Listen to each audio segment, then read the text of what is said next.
Subscribe now and press the bell icon. Never miss an update. Hello दोस्तों, सुना ठाकुर। दोस्तों, आज मैं बात करूंगा कि आप अगर थोड़े बहुत सक्सेसफुल बन गए हो और उससे आगे जाना चाहते हो तो क्या करना चाहिए। मतलब जो ऑलरेडी कुछ सक्सेस को टेस्ट कर लिए हैं, मिडिल क्लास या अपर मिडिल क्लास, अब उससे नेक्स्ट लेवल पे जाना है। ये चीज़ें जो मैंने सीखी है वो इस किताब से होगी, the 7 habits of highly effective people. बहुत भयंकर किताब है, पूरे वर्ल्ड में मेरे ख्याल से लगभग सभी भाषाओं में उसका रूपांतरण हुआ और लोगों ने बहुत पसंद की, स्पेशली जो मैनेजमेंट लेवल पे हैं या टॉप क्लास।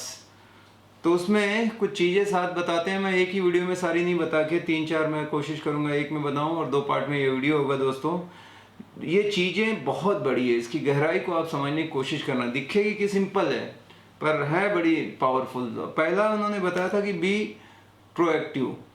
आप प्रोएक्टिव रहें, मतलब सेल्फ स्टार्टर जैसे होता है ना, वैसे इंसान को होना चाहिए। लोग क्या होते हैं, रिएक्टिव होते हैं। जब चीज़ें हो जाती है कुछ, अभी मान लो ये मेरे ऊपर फैन लगा हुआ है, ये फैन जब हिलने लगे या कुछ आवाज़ें आने लगी खाट-खूट या कुछ ऐसे, तो मुझे समझना चाहिए कोई दिक्कत है, आगे चल के इसमें प्रॉब्लम आएगी, तो अभी उसको फिक्स कर लेना चाहिए। तो मैं प्रोएक्टिव हूँ। पर लोग कैसे हो, जिस दिन खाट-खूट करके या जिस दिन बंद हो जाएगा, गर्मी बहुत बढ़ जाएगी, पसीना आएगा, तब उनको लगेगा अरे यार ये फ़ैन को रिपेयर कराओ अभी, और ये सब लाइट का फ्लक्चुएशन होता है और इसका ध्यान नहीं देते। मतलब वो लोग जो, मतलब 2 तरह के लोग हैं। एक प्रोएक्टिव जो एकदम लीडरशिप, आप सोचो वो प्रोएक्टिव होंगे, बाकी लोग रिएक्टिव होते हैं। रिएक्टिव आदमी क्या करता है, वो एक्सटर्नल चीज़ों को ब्लेम करता रहेगा।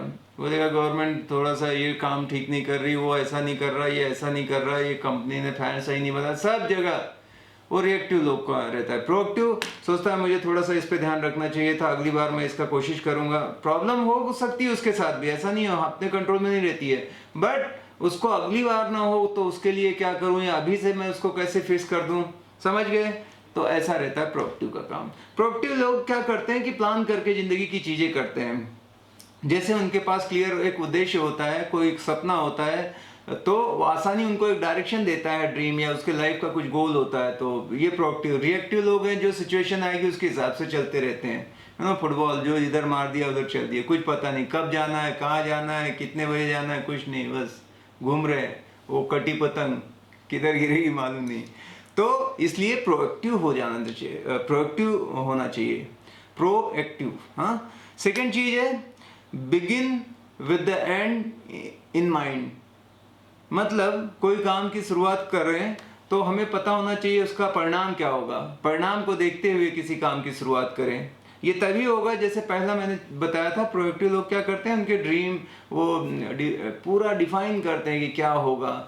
सेम उसी का ये है कि वो जानते हैं कि आउटकम क्या होगा। कम से कम वो 3 से 5 साल या 10 साल तक की सोच रखते हैं कि आज से 10 साल बाद मैं कहाँ पे रहूँगा। आज जो मैं काम कर रहा हूँ तो मैं उसको ठीक कर सकता हूँ ना, क्योंकि मैंने एक उसका एंड पहले देख लिया है कि आज ये करूँगा तो इसका फ़र्क क्या आएगा। होता क्या है दोस्तों, लोग छोटी मोटी जो वैकेशन जाते हैं उसकी वो प्लानिंग कम से कम 6 महीने करते हैं कि गर्मियों की छुट्टी में हमको शिमला जाना है, हम यहाँ जाएंगे, सब कुछ कपड़े ये खरीदेंगे, होगा ये। पर पूरी ज़िंदगी जो है, मतलब 10 दिन की छुट्टियों के लिए कितना 6 महीने की प्लानिंग की, पर पूरी लाइफ जो हमको जीनी है उसके लिए उनके पास कोई प्लान नहीं होता। जो हो जाएगा देखेंगे, तो हर दिन वो अपना करते जा रहे हैं, तो उनके पास क्लियर कट गोल नहीं होता। तो ये बहुत जरूरी है कि आपको मतलब उसका परिणाम पता होना चाहिए। कोई काम शुरू करने जा रहे हैं कि एंड क्या होगा। कोई भी गलत कर रहा हूं तो आप मान के चलो कि मैं शुरुआत जो काम कर रहा हूं उसका एंड भी बुरा होगा, बुरी चीज का अंत भी बुरा होगा। अच्छी चीज कर रहा हूं तो उसका अंत भी अच्छा होगा, और थोड़ा लॉन्ग टर्म जितना सोचोगे अच्छा है। तीसरी आदत वो बोलते हैं पुट फर्स्ट थिंग्स फर्स्ट। जो सक्सेसफुल लोग होते हैं, हाईली जो इफेक्टिव पीपल होते हैं, वो प्रायोरिटी सेट करना जानते हैं। कई बार जिंदगी में लोगों की प्रायोरिटी नहीं होती है, या प्रायोरिटी होती भी है तो देखो हमारी मेंटालिटी है कि लाइट का बिल अगर 25 तारीख तक नहीं भरा तब तक हम सीरियस नहीं होते। मतलब नॉर्मल काम को भी एकदम अर्जेंट बना देंगे, फिर भागेंगे, फिर लाइन उस दिन बड़ी रहेगी। देखो उस दिन बड़ी लाइन रहती है, पता है यार हर महीने भरना है तो भर डालो ना टाइम से, एक फर्स्ट को ही भर डालो, पहले दिन अपन भरने का। हेलो, नहीं तो है ना, ऐसा ऐसा होगा तो बहुत अच्छा होगा कि आप, तो ये प्रायोरिटी सेट करना बहुत जिंदगी में जरूरी है। और उसमें भी वो लोग जानते हैं कि मैं किन कामों को मैं डेलीगेट कर सकता हूँ, कोई दूसरा भी इस काम को कर सकता है। मतलब जो इम्पोर्टेंट और अर्जेंट काम है वो तुरंत आज खत्म करके उठेंगे अभी। फिर एक होता है कि इम्पोर्टेंट है अर्जेंट नहीं है तो उसको बाद में कर सकते हैं। एक है अर्जेंट है इम्पोर्टेंट नहीं है, उसको डेलीगेट कर सकते हैं। और जो इम्पोर्टेंट भी नहीं है अर्जेंट भी नहीं है वो देखा जाएगा टाइम पास, मतलब जब फुर्सत होगी तब कर लेंगे। पर उनका 80% टाइम कहाँ जाएगा, इम्पोर्टेंट क्या है अर्जेंट क्या है, वो 80% वहां पे रहेंगे। तो इस चीज को समझना है। तो काफी लोग दिन भर बिजी हैं, आप देखो आजकल अच्छा जिससे पूछो मरने की फुर्सत नहीं, बच्चे को भी बड़ों को भी सबको। पर उसी 24 घंटे में कोई आदमी कैसे जिंदगी में इतना सब संभाल लेता है, इतनी कंपनियां संभाल लेते हैं, इतने धंधे बिजनेस लोग सब कुछ, और कुछ है कि घर के काम ही नहीं हो रहे उनसे। तो दिक्कत कहाँ है कि वो प्रायोरिटाइज नहीं कर पा रहे हैं अपने काम को। तो ये बहुत जरूरी है कि आप जो पहले इंपॉर्टेंट काम है उसको करें। और लोगों की एक तो टालम टोल की आदत रहती है, कोई इंपॉर्टेंट अर्जेंट काम है तो उसको सोचते हैं कि ठीक है करेंगे, बार बार पोस्टपोन आगे ढकलते रहते हैं। फिर वो बहुत परेशानी वाला बन जाता है, फिर वो स्ट्रेस आता है, फिर दिक्कत आती है। मेरा दोस्तों ये मैंने एक बार पढ़ा था, मेरी भी आदत थी, हर इंसान है कि मुश्किल जैसे क्वेश्चन पेपर आता है तो हम क्या करते हैं, हार्ड क्वेश्चन बाद में करेंगे, इजी इजी इजी करते बैठो, उसको ढकलते जाते हैं, बाद में इसको कॉल जब टाइम बचेगा। तो वो तकलीफ बनी रहती है, पहले हार्ड को निपटा दो। हार्ट को निपटा दिया क्योंकि दिमाग फ्रेश है, ताकत है, अभी एकदम शुरुआत है, ज़्यादा हम उस पर इफेक्टिव रहेंगे और बाद में तो इजी वाला हो ही जाएगा।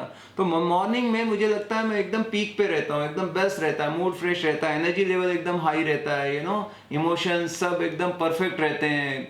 तो वो टाइम एकदम राइट टाइम है कि मजबूत या मुश्किल काम से लड़ने का। ईट दैट फ्रॉग से सीखा था मैंने ब्रायन ट्रेसी की। तो वो काम मैं फर्स्ट 15 मिनट में करता हूँ, आप यकीन नहीं करोगे कि बाकी कुछ रूटीन नहीं। पहले मेरे जो सबसे इंपॉर्टेंट काम है वो मैं जिस कॉल से डर रहा था कि जिसका कुछ इश्यू था जो मैं हमेशा अवॉइड कर सकूं, तो उसको पहले निपटाता हूँ कि जो है देख लिया, फिर क्या दिन भर आजाद पक्षी घूम रहा हूँ, कोई स्ट्रेस नहीं है कुछ नहीं, पहले उसी को ढकल। और आएगा तो वो दिक्कत अपने आप तो सॉल्व नहीं होगी। मैं इधर उधर छुप के कैसे हो, बिल्ली को देख के कबूतर आंख बंद करता है तो परेशानी थोड़ी ना खत्म हो जाएगी। इवन अगर उंगली को सही टाइम पे इलाज करें तो ऑपरेशन की नौबत नहीं आएगी। तो वो रहता है कि पहले यार इसको कर डालो, ठीक है, तो फर्स्ट थिंग फर्स्ट, हमेशा आदत डाल दो, टालम टोल नहीं करने का, करके फिनिश इट ऑफ, जो होगा देखा जाएगा। और टेंशन इसलिए लेते हो कि आप ना रिजल्ट को पहले सोचते हो, रिजल्ट मत सोचो, हमेशा सम रहो, हुआ तो भी नहीं हुआ तो भी कोई टेंशन नहीं, ऐसा सोच के फिर मैं करता हूँ। जब बहुत डरता हूँ ना तो डर के कारण फिर मैं एक्शन ले ही नहीं पाता, फिर ऐसे चिंता करता हूँ। उससे अच्छा मैं बोलता हूँ कर डाल, हुआ तो भी नहीं हुआ तो चल, जो होगा देखा जाएगा। चौथी चीज है कि अमीर लोग जो भी हैं, जो सक्सेसफुल लोग हैं जिंदगी में, जो बहुत आगे जाते हैं, वो हमेशा विन विन सोचते हैं। नॉर्मल देखा गया है कि हर आदमी दुनिया में विन लूज सोचता है कि मैं जीत जाऊं सामने वाले का बुरा हो। और जब भी आप ऐसा सोचेंगे विन और लूज का, तो हमेशा दोनों लूज लूज के साथ एंड होते हैं, क्योंकि दोनों भी यही सोच रहे हैं ना कि मैं कामयाब बनूं, वो फेल बने। वो क्या सोच रहा है, ये बंदा फेल हो सामने वाला और मैं कामयाब बनूं। और इस कंडीशन में आप बिल्कुल दोनों फेल हो जाएंगे, ये गारंटेड है। अभी इसकी निशानी क्या है कि आप विन विन सोचते हो या नहीं। कई बार आता ना, हमको लगता है, हम तो हमेशा सोचते हैं यार विन विन होना चाहिए, बोलना बड़ा आसान है। विन विन का एक एग्जांपल है कि क्या आपका कॉम्पिटिटर अगर जीत जाए आपको खुशी होती है? आपका कॉम्पिटिटर जीत जाए और आप खुश हो रहे हो तो आप विन विन वाले हो। पर कितने लोग हैं ऐसे कि जिसका कॉम्पिटिटर है, मेरा धंधा नहीं चल रहा है, सामने वाले के पास क्लाइंट जा रहे हैं, उसका होटल चल रहा है, मेरे पास नहीं है और मैं खुश हो रहा हूं। तो समझो विन लूज सोचते हो आप, क्योंकि आप सोच रहे हो उसका बंद और मेरा चालू हो ना। दुनिया में उनका कहना है कि ये चीजें अबंडेंस में है, कोई चीज की कमी नहीं है, पैसा धन दौलत जो भी है, क्लाइंट सब कुछ है। आप सोचो कुछ अगर किसी का चल रहा है तो उससे मैं कुछ सीखूं या उसके साथ कोलैबोरेशन करूं, इसके साथ कोऑपरेट करके मैं कैसे बेहतर कर सकता हूं, और जरूर आपके साथ होगा। पर यह नहीं कि उसका बिगाड़ के और मैं आगे हो जाऊं। तो ये 4 प्रिंसिपल थे और बहुत ही अच्छे हैं। इसके पीछे आप देखोगे तो बहुत हाईली टेक्निक नहीं है, बट कुछ सिद्धांत हैं। इन सिद्धांतों को अपनाओ, आपको लगेगा कि यार बड़े बड़े काम बड़े आसानी से होने लगे हैं। और उन्होंने ये किताब लिखी है, ये हाईली इफेक्टिव पीपल, वो मैनेजमेंट के गुरु थे भाई। वो ये बुक बेस्ट सेलर रही है। तो मैं बड़ा इंस्पायर हूँ इस किताबों से और पूरी कोशिश करता हूँ शिद्दत से इन चीज़ों को केवल समझे नहीं, जानने से काम नहीं चलेगा, मानने से काम चलेगा, मानने के बाद उसको अप्लाई करने से चलेगा, नहीं तो कोई फायदा नहीं है इन चीज़ों का। दोस्तों ये वीडियो आपको कैसे लगा? अगर ये अच्छा लगा तो आप कमेंट करें, बताएं, आपके कमेंट का मुझे बहुत इंतजार रहेगा। और चैनल सब्सक्राइब नहीं किया है तो मैं रिक्वेस्ट करूंगा आप सब्सक्राइब कर लें, क्योंकि इसी तरह के वीडियो आपको आते रहेंगे।